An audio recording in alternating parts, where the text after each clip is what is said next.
indahnya kampung nelayan sama tiga Kuala Bubun.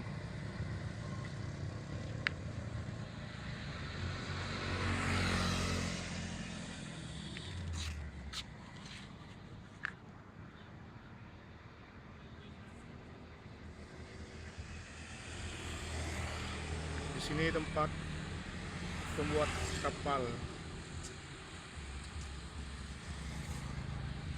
Aktivitas sore nelayan, para nelayan menjual ikan. Kemudian ada yang sedang membuat bot untuk nelayan. Nah, itu.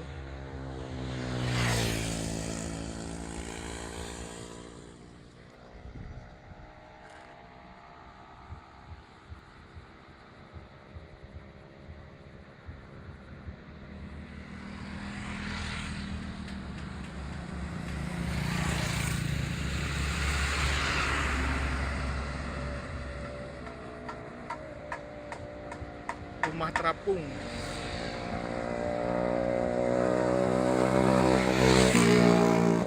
Rumah ini berdiri di atas air bantuan NGO.